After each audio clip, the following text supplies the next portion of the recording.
வணக்கம் நண்பர்களே. கூஸ் முனுசாமி வீரப்பன் புதிய தொடர் ஜி5ல வந்திருக்கு. நிறைய பேர் பார்த்துருப்பீங்க. பார்க்காத நண்பர்களுக்கு அதை பற்றி சொல்லுவோம். பார்த்த நண்பர்களோடு கருத்தை பரிமாறிக்கொள்வோம். நீங்கள் அதை பார்த்துட்டு என்ன ஃபீல் பண்ணீங்க, நான் என்ன ஃபீல் பண்ணேன் அப்படின்ற செய்திகளை கமெண்டில் சொன்னீங்கன்னா நானும் தெரிஞ்சுப்பேன். பார்க்காதவர்கள் இதை பார்ப்பதற்கு இந்த தொடர் ஒரு சின்ன உந்து சக்தியாக இருக்கும் அப்படின்னு நம்புகிறேன். அப்புறம் நண்பர்களே, வழக்கமாக உள்ள கோரிக்கை தான், புத்தகங்கள் வாங்கி உங்கள் ஆதரவை தாருங்கள். புத்தகங்கள் விற்பனையின் மூலமாக வரும் பணத்தை கொண்டு தான் நம்ம இந்த சேனலை நடத்துகிறோன்றது உங்களுக்கு நல்லா தெரியும். அப்புறம் பார்த்திங்கன்னா, பண்டைய உலகின் வரலாறு அப்படின்னு ஒரு 2 மணி நேர ஆவணப்படம் இருக்குது. அதையும் பார்த்து உங்கள் ஆதரவை தாருங்கள். 3வது கோரிக்கைன்னு இல்லை, விருப்பம் இருக்கிற நண்பர்கள் என்னோட டெலகிராம் குரூப்பில் சேர்ந்து நேரடியாக என்னோடு உரையாடலாம். தினமும் மாலையில் நான் பதிலளிப்பேன். இப்போ கொஞ்ச நாளாக ஒன்றும் பதில் போட முடியல, கொஞ்சம் ட்ராவலிங்கில் இருக்கிறதுனால. பட்டு தொடர்ந்து டெய்லி பதில் சொல்லப்படும். உங்களுடைய கேள்விகளை நேரடியாக அங்கே கேட்கலாம்.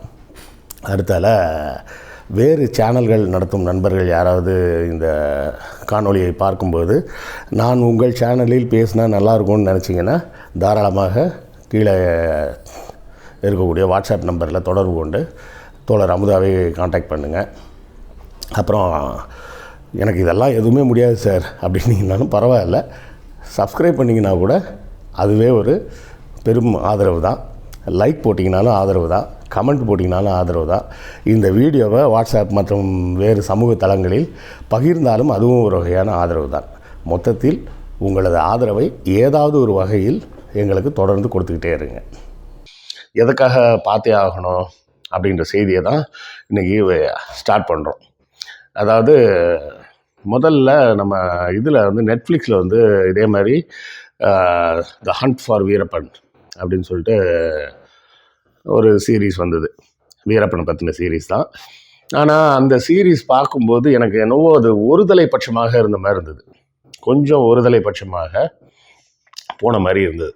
என்னென்னா, எல்லாமே காவல்துறை சைடில் மட்டுமே இவங்கெல்லாம் நல்லவங்க, அவங்கெல்லாம் நல்லவங்க, வீரப்பன் ரொம்ப மோசமானவன் அப்படின்ற மாதிரியே ஒரு நரேட்டிவை ஃபிக்ஸ் பண்ணியிருந்தாங்க. ஆனால் அதில் எனக்கு என்ன குழப்பம்னா, எப்போதுமே 2 பக்க நியாயம் அப்படின்னு ஒன்று இருக்கணும், சரியா? அந்த நியாயம் அந்த நெட்ஃப்ளிக்ஸ் சீரீஸில் இல்லை அப்படின்ற மாதிரி எனக்கு தோணுச்சு.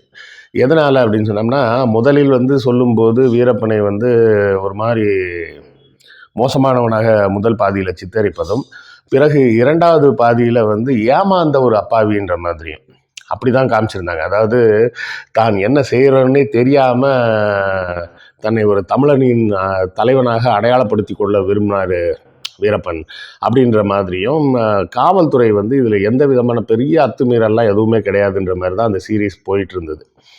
அப்போது எனக்கு என்ன சிந்தனைனா, இதெல்லாம் சரி, ஆனால் வீரப்பனோட தொடரில் அந்த பயணத்தில் மிகப்பெரிய பங்காற்றியவர் நக்கீரன் கோபால். அது எல்லாருக்குமே தெரியும், தெரியாதவர்களே இருக்க மாட்டாங்க. அப்படி இருக்கும்போது கோபால் சைடோட நரேட்டிவை பெருசாக அந்த சீரீஸில் காட்டலை. நம்ம அண்ணன் கோபால் எவ்வளவோ அதில் வேலை செஞ்சுருக்கிறார். அப்படி இருக்கும்போது அவரை பற்றின பெரிய எக்ஸ்போஷரே இல்லையே அப்படின்றது என்னோட ஒரு சிந்தனையாகவே இருந்தது. அதை எல்லாம் சரி செய்யும் விதமாக இப்போ இந்த சீரீஸ் வந்திருக்கு. இந்த சீரீஸை இயக்கியிருப்பவர் நக்கீரன் கோபால் அல்ல, அவரது மகள் பிரபாவதி மற்றும் அவங்க டீம். இப்போ நம்ம இதில் பார்க்குறோமே, யூடியூப்லலாம் பார்க்குறோமே, நக்கீரன் டிவின்னே ஒன்று வருது இல்லை, அதில் தலைமை பொறுப்பில் இருக்கக்கூடிய வசந்த்னு இன்னொருத்தர், அப்புறம் கோபால் அவர்களின் மகளாகிய பிரபாவதி, அவங்க 3 பேர் தான் சேர்ந்து இதை பண்ணியிருக்காங்க. பார்த்து எனக்கு ரொம்ப பிடிச்சிருந்தது. ஏன்னா இது அந்த தொடரில் தொடக்கத்திலேயே சொல்லும்போதே இப்படி தான் சொல்லுவாங்க. வீரப்பனை பற்றி அவர் மனைவி என்ன சொன்னார், பத்திரிகைக்காரர்கள் என்ன சொன்னார்கள், போலீஸ் என்ன சொல்லுச்சு, இப்படி எல்லாரோட சைடையும் சேர்த்து சீரீஸில் சொன்னீங்களே, வீரப்பன் என்ன சொன்னார் தன்னை பற்றி அப்படின்றது வரவே இல்லை. அந்த சீரீஸில் வீரப்பன் தன்னை பற்றி அவரோட கோணத்தையும் கேட்கணும்ல. நீங்கள் இந்த விஷயங்களில் சம்மந்தப்பட்ட பத்திரிகையாளர்களை கூப்பிட்டு கேட்குறீங்க, சந்தோஷம். அவரது மனைவி மகள்கிட்டலாம் கேட்டீங்க, சந்தோஷம். அப்புறம் காவல்துறையிட்ட போய் கேட்டீங்க, சந்தோஷம். கர்நாடகா மற்றும் தமிழ்நாடு சார்ந்த அரசியல்வாதிகள், அரசியல் சம்மந்தப்பட்டவர்கள்ட்டெல்லாம் கேட்டீங்க, சந்தோஷம். ஆனால் வீரப்பனின் கோணத்திலிருந்து இந்த செய்தியை ஏன் கேட்கவே இல்லை? அந்த பகுதி மக்களிடமிருந்து ஏன் எதுவுமே பெருசாக கேட்டு போடலை அப்படின்ற குறை எனக்கு இருந்தது. அந்த குறை இந்த தொடரில் நிவர்த்தி செய்யப்பட்டுள்ளது. எப்படி நிவர்த்தி செஞ்சுருக்கிறாங்க அப்படின்னு பார்த்தீங்கன்னா, எல்லா சைட்லேருந்தும் ஆட்களை சேர்த்துருக்காங்க. அந்த மாதிரி ஒருதலை பட்சமாகலாம் இவங்க சேர்க்காம, இதில் யாரெல்லாம் தங்களுடைய கருத்துக்களை பொதுவாக பதிவு பண்ணுறாங்கன்னா, ஒரு சமூக செயல்பாட்டாளர், இந்த விஷயத்தில் பல போராட்டங்களில் ஈடுபட்ட ஒரு சமூக செயற்பாட்டாளர் ஒருத்தர் இருக்கிறாரு, ஒரு நடுநிலையான ஒருத்தர் இருக்கிறாரு, கர்நாடகாவை சேர்ந்த ஒரு பத்திரிகையாளர் இருக்கார், காவல்துறை சேர்ந்தவர்கள் இருக்காங்க, கோபாலும் இருக்கிறார். ஆக இத்தனை பேரையும் சேர்த்து, அதாவது கோபால் அவர்களின் தனிப்பட்ட நரேட்டிவ் மாதிரி இல்லாமல் இவங்க எல்லாரையும் உள்ளே கொண்டு வந்திருக்கிறாங்க. ஆக எல்லா தரப்பும் இதில் கவர் செய்யப்பட்டிருக்கு. அதான் நம்ம முக்கியமாக பார்க்கணும். அதாவது ஒரு செய்தியை சொல்லும்போது ஒவ்வொருத்தரும் ஒவ்வொரு கருத்தை சொல்லுவாங்க. இப்போ இந்த தொடர்லேயே பார்த்தீங்கன்னா, அத்துமீறல் நடக்கவே இல்லைன்னுலாம் நான் சொல்ல மாட்டேன், ஒன்று ரெண்டு நடக்க தான் செய்யும், போலீஸ் என்ன செய்யும், விசாரணை தானே செய்யும் அப்படின்ற மாதிரி அவர் ஒரு காவல்துறையை சார்ந்த ஒருத்தர் அதுக்கு சப்பக்கட்டு கட்டுறாரு. ஸோ எல்லா பக்கமும் உள்ள நியாயங்கள் இதில் சொல்லப்பட்டிருக்கு அப்படிங்கிறது ஒரு முக்கியமான செய்தி. சரி, முதல் எபிசோடில் என்ன அப்படின்னு பார்த்தீங்கன்னா, ஃபர்ஸ்ட் பிளட் அப்படின்னு பேர் வச்சுருக்கிறாங்க. முதல் ரத்தம் எப்படி சிந்தப்பட்டது வீரப்பனின் வாழ்க்கையில் அப்படின்றது தான் முதல் எபிசோடில் போகிறாங்க. நல்ல அருமையான நரேட்டிவ், குறைய சொல்ல முடியாது. அவர் அது சிறு வயதிலிருந்து அவர் எப்படி வாழ்ந்தார், எப்படி வளர்ந்தார் அப்படின்றத அவரே யார் வீரப்பனே சொல்கிற மாதிரி, வீரப்பனோட டைரக்டாக எடுக்கப்பட்ட வீடியோ, அவர் பேசி எடுத்த வீடியோ. ஏன்னா எதனால் நான் நக்கீரன் தான் இதுக்கு அத்தாரிட்டின்னு சொல்கிறேன்னா, அவர்கள் பல மணி நேரங்கள் ஓடக்கூடிய வீடியோக்கள் வச்சுருக்கிறாங்க. உண்மையிலே நான் அங்கே வேலை பார்க்கக்கூடிய ஒரு மூத்த பத்திரிகையாளர் ஒருத்தர்கிட்ட பேசும்போது கேட்டப்போ அவர் என்ன சொன்னார்னா, சார் நீங்கள் பார்த்து பிடிச்சிருக்குன்னு சொன்னீங்க, ஓகே, ஆனால் நாங்கள் அதில் யூஸ் பண்ணியிருக்கிறது வெறும் ஒரு 40 முதல் 50% ஃபுட்டேஜ் மட்டும்தான் அதில் யூஸ் பண்ணியிருக்கோம்.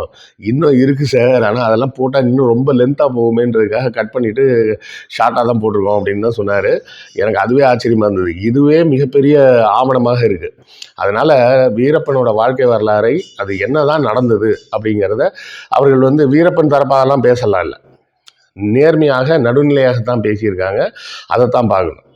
அது எங்கே நேர்மையாக பேசியிருக்காங்க, எப்படி நேர்மையாக தான் நடந்திருக்காங்கன்றது வரக்கூடிய அடுத்தடுத்த எபிசோடில் நான் சொல்கிறேன். இந்த ஃபர்ஸ்ட் பிளட்டில் அவர் வீரப்பன் என்ன சொல்கிறாருன்னா, நான் தன்னுடைய சிறு வயதிலிருந்து அவர் எப்படி வளர்ந்தார் அப்படின்ற கதையெல்லாம் சொல்கிறாரு. அவரது தந்தை ஒரு வேட்டை சமூகத்தை சேர்ந்தவர்.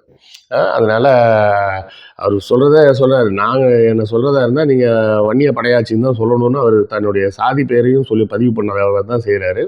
ஆனால் தங்களை வேட்டை சமூகம் அப்படின்னு அவர் அடையாளப்படுத்துகிறார். அவங்க அப்பா மிகப்பெரிய வேட்டைக்காரர். அவங்க அப்பா துப்பாக்கி பயன்படுத்தி வேட்டையாடுவதில் மிக திறமை பெற்றவர். போய் காட்டில் போய் வேட்டையாடி அந்த மிருகங்களை கொண்டு வீட்டில் வச்சு சமைக்கிறது, சாப்பிட்றது, இந்த மாதிரி வேலைகள்லாம் செஞ்சிட்டு இருக்கிறாங்க. இவருக்கும் சிறு வயதிலிருந்தே, சுமார் 13 வயதிலேயே முதலையாக வேட்டைக்கு இவரும் கிளம்ப ஆரம்பிச்சிட்டாராம். அதுக்கு முன்னாடிலாம் அப்பா கூட சும்மா போகிறது. 13-14 வயசில் தான் முதல் வேட்டையை நானும் தொடங்கினேன். துப்பாக்கியை குறிப்பார்த்து சுடுவதில் அந்த சிறு வயதிலிருந்தே எனக்கு மிகப்பெரிய திறமை கிடைச்சிது அப்படின்னு தன்னை பற்றிய செய்திகளெல்லாம் சொல்கிறார். இதெல்லாம் சொல்லிட்டு வரும்போதே என்ன சொல்கிறாருன்னா, இந்த முதல் வேட்டைக்கு பிறகு கொஞ்ச நாளைக்கு பிறகு என்ன தெரிய வருது அவருக்கு, யானைகளை வேட்டையாடி அந்த தந்தங்களை கொண்டு போய் விற்றா கேரளாவில் பெரிய லெவலில் பணம் கிடைக்கும் அப்படின்ற மாதிரி யாரோ சொல்கிறத வச்சுக்கிட்டு என்ன பண்ணுறாரு, யானை வேட்டையில் இறங்குறாரு. அதுலேயும் தெளிவாக சொல்கிறாரு, இந்த மாதிரி இந்த நெத்தி பொட்டில் அடிக்கணும், இல்லைன்னா நடு நெத்தியில் அடிக்கணும். யானை அடித்தோம்னா உடனடியாக கீழே விழுந்து செத்துரும், அடிபட்டு அது காட்டுக்குள்ளெல்லாம் போயிடக்கூடாது, அதனால் இந்த மாதிரி கரெக்டாக குறிப்பாக அடிப்பேன், அடித்து அந்த தந்தங்களை எடுத்துக்கொண்டு போய் காடுகளில் விற்று கொண்டு இருப்பேன் அப்படின்ற செய்திகளாக சொல்கிறாரு.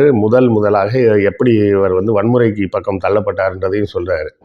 இதெல்லாம் சொல்லி முடிச்சுட்டு கடைசியாக என்ன சொல்கிறாருன்னா, இவர் ஒரு கட்டத்தில் இதற்கு மேல் இந்த வாழ்க்கை நமக்கு வேண்டாம், இது என்ன ஒரு மோசமான வாழ்க்கையாக இருக்குது, பேசாமல் போய் போலீஸில் சரண்டர் ஆகிடுவோன்ட்டு அவரே நேராக சரண்டர் ஆகியிருக்கார். இவர்கள் வந்து வீரப்பனை இவங்கெல்லாம் அரெஸ்ட்லாம் பண்ணலை. இவர் தான் போய் சரண்டர் ஆகியிருக்கார். சரண்டர் ஆனோடனே அந்த ஆரம்ப கட்டத்தில் ஒரு புகைப்படம் வந்தது. ஒரு ஃபுல் பேண்ட்டு ஷர்ட்லாம் போட்டுட்டு நிற்கிற மாதிரி ஒரு கொஞ்சம் பெரிய மீஸ் வச்சுட்டு அந்த ஃபோட்டோ, அந்த முதல் புகைப்படம் எடுக்கப்பட்டது. அப்போ எடுக்கப்பட்ட புகைப்படம். கர்நாடகாவை சேர்ந்த ஒரு டிசிபி கிட்ட போய் விவரத்தையும் நான் சொன்னேன்னா உங்களுக்கு அந்த தொடர் பார்க்கறதுல போர் அடிச்சிடும். அதனால மேலோட்டமாக தான் நான் சொல்கிறேன். ஒரு டிசிபி கிட்ட போய் இவர் சரண்டர் ஆகிறார். சரண்டர் ஆகி ஒரு 2-3 நாட்களுக்கு பிறகு இவர் அங்கேயே வச்சிருக்கிறாங்க. எதுவும் பண்ணுற மாதிரியும் தெரில, என்ன பண்ணுறதுனே புரியலன்னு சொல்லிட்டு இவர் என்ன பண்ணுறாரு, அந்த டிசிபிகிட்டே கேட்குறாரு, நான் வேணா உங்களுக்கு ஒரு 2 லட்ச ரூபா பணம் தந்துடுறேன், என்னை விட்டுருங்க, இந்த கேஸ்லேருந்து என்னை எப்படியாவது வெளியே எடுத்து விட்ருங்க அப்படின்னு. அப்போ அவர் என்ன சொல்கிறாருன்னா, அந்த டிசிபி, இல்லைப்பா இந்த கேஸ்லாம் ஏற்கனவே பதியப்பட்ட கேஸு. ரெண்டாவது அவர் தெளிவாக சொல்கிறார், அந்த டிசிபி நேர்மையான ஒரு மனிதர். அவர் என்ன சொல்கிறார், நான் ரிட்டையர் ஆகிறதுக்கு என்ன 2-3 வருஷம் தான் இருக்குது, இவ்வளோ நாள் நான் யார்ட்டையும் பணம் வாங்கினது கிடையாது, ரிட்டையர் ஆக போகிற நேரத்தில் உங்கள்கிட்ட பணம் வாங்கி என் கையெல்லாம் கரைப்படுத்தி முடியாது அப்படின்னு சொன்ன நேர்மையான அதிகாரி அவர் அப்படின்னு வீரப்பன் சர்டிஃபிகேட் கொடுக்குறாப்புல. சரியா? அதையும் சொல்லிட்டு என்ன சொல்கிறாரு, என்கிட்ட கேட்ட மாதிரி வேறு யார்ட்டையாவது போய் கேட்காத, அவனுக்கு என்ன பண்ணுவாங்க, காசை கொடுன்னு வாங்கி வச்சுக்கிட்டு அந்த கேஸ்லேருந்து விடுவிக்கவும் மாட்டாங்க. ஏன்னா கேஸ் வந்து ரிஜிஸ்டர் ஆன கேஸு, இதுலேருந்து நீ வெளியே வர முடியாது, நீ வந்து சரண்டர் ஆகி அப்ரூவர் ஆகி குற்றத்துக்கு ஏற்ற மாதிரி குறைந்தபட்சமாக ஏதாவது ஒரு தண்டனையை வாங்கிட்டு அந்த ஜெயில் தண்டனையை முடிச்சுட்டு நீ போய் ஒரு கல்யாணத்தை பண்ணி ஒரு விவசாயம் பண்ணி நல்ல வாழ்க்கையை வாழ்ந்து நிம்மதியாக வாழ்ந்துக்கோ அப்படின்னு சொல்லியிருக்காரு. வீரப்பனும் சரி, இதுதான் சரி, அப்புறம் நம்ம தப்பு செஞ்சுருக்கோம், அதுக்கு தண்டனையை வாங்கி தான் ஆகணும், தண்டனையை முடிச்சுட்டு நம்ம போய் தங்கிடுவோம், போய் செட்டில் ஆகும்ன்ற மாதிரி யோசிச்சிருக்கிறாப்புல.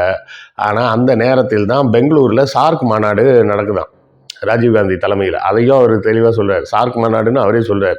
சார்க் மாநாடு நடக்கும்போது அந்த டிசிபி, நாங்கள் போயிட்டு வந்துடுறேன், ஒரு வாரம் ஆகும், அது வரை நீங்கள் ஜெயிலில் தான் இருக்கணும், அதுக்கப்புறம் வந்து நம்ம கோர்ட்டுக்கு போகிற வேலைகள் மற்ற வேலைகள்லாம் நான் உனக்கு பண்ணித்தரேன், அது வரை பொறுமையாக இருன்ற மாதிரி சொல்லிவிட்டு அந்த டிசிபி பெங்களூர் போயிட்டார், அந்த நேர்மையான டிசிபி. அந்த நேரத்தில் இவரை யார் பொறுப்பில் விட்டு செல்வது அப்படின்னு சொல்லி யோசிச்சு தான் ஒரு டிஎஃப்ஓ, ஒரு ஃபாரஸ்ட் ஆஃபீஸர்கிட்ட ஒப்படைச்சிட்டு போகிறாங்க. அந்த ஃபாரஸ்ட் ஆஃபீஸர் தான் ஸ்ரீனிவாஸ். பின்னாடி வீரப்பனால் கொலை செய்யப்பட்ட டிஎஃப்ஓன்னு சொல்கிறாங்களே அந்த ஸ்ரீனிவாஸ் தான் இப்போ இங்கே இருக்கிறார். அப்போ இவர்கிட்ட வந்து அரெஸ்ட் பண்ணும்போது என்ன பண்ணுறாங்க, இவர் அங்கே இருக்கும்போது முதல் நாள் வந்து இவர் சும்மா விசாரிக்கிற மாதிரி விசாரிச்சுட்டு போயிட்டார். அவர் அன்றைக்கி சாயங்காலமே வந்து என்ன பண்ணுறாங்கன்னா, ஒரு வாட்சர், ஃபாரஸ்ட்டில் வாட்சர், ரேஞ்சர், டிஎஃப்ஓன்னு இப்படி பல போஸ்ட் இருக்குல்ல, அந்த வாட்சர்ன்ற போஸ்ட்டில் இருக்கக்கூடிய ஒரு நபர், அதாவது கான்ஸ்டபிள் மாதிரின்னு வச்சிங்களேன் போலீஸில், அவர் வந்து என்ன பண்ணுறாரு, இவர்கிட்ட நேராக சொல்லிட்டார், இன்னும் 24 மணி நேரத்துக்குள்ளே உன்னை போட்டு தள்ளுறதுன்னு முடிவு பண்ணிட்டார் இந்த ஸ்ரீனிவாஸ், அதனால் நீ என்ன பண்ணுமோ பண்ணிக்கோ அப்படின்ற மாதிரி சொல்லிட்டு கிளம்பிட்டாராம். இதை கேட்ட உடனே வீரப்பன் வந்து, ஆஹா, இப்போ இவனை வந்து நம்மளை நிம்மதியாக வாழ விட மாட்டாங்க போல இருக்குது, நம்மளை போடுறதுல தான் குறியாக இருக்காங்கன்றதை புரிஞ்சுக்கிட்டு என்ன பண்ணுறாரு, அங்கேருந்து காவலையிலேருந்து தப்பிச்சு, அவரே தெளிவாக சொல்கிறார், எனக்கு அந்த விலங்கெல்லாம் அவுக்கிறதெல்லாம் ஒரு பெரிய மேட்ரு கிடையாதுங்க, நானே அவுத்துட்டு அங்கேருந்து தப்பிச்சு காட்டுக்குள்ளே போயிட்டார். ஊருக்குள்ளே இருந்தால் பிடிச்சிடுவாங்கன்னு காட்டுக்குள்ளே போயிட்டார். ஆக வீரப்பன் என்ற மிகப்பெரிய கடத்தல்காரனாக ஒருவன் உருவாகுவதற்கு காரணமாக இருந்தது யார், இந்த ஸ்ரீனிவாஸ் என்ற அந்த ஃபாரஸ்ட் ஆஃபீஸர். புரியுதுங்களா? ஆக முதலில் இருந்த அந்த நேர்மையான காவல்துறை அதிகாரி அந்த சார்க் மாநாடுக்கு போகாமல் இருந்திருந்தால் இவரை கோர்ட்டில் கொண்டு போய் ப்ரொடியூஸ் பண்ணியிருப்பாங்க, வழக்கு நடந்திருக்கும், வழக்கில் தண்டனை வாங்கியிருப்பார், தண்டனை வாங்கிட்டு இவர் குற்றத்தை ஒப்புக்கிறேன் அப்படின்ட்டார், ஐ வில் ப்ளீட் கில்ட்டி அப்படின்னு சொல்லிட்டார். அதாவது கில்ட்டியாக ப்ளீட் பண்ணியாச்சுன்னா கொண்டு போய் உள்ளே வச்சுருவாங்க, அதோட அந்த தண்டனை காலம் முடிஞ்ச பிறகு வந்து நார்மல் லைஃபுக்கு போயிருப்பார். அதை செல்ல விடாமல் கெடுத்தது ஒரு ஃபாரஸ்ட் ஆஃபீஸர் ஸ்ரீனிவாஸ் அப்படிங்கிறது இந்த முதல் எபிசோடை பார்த்து நானும் தெரிஞ்சுக்கிட்டேன்.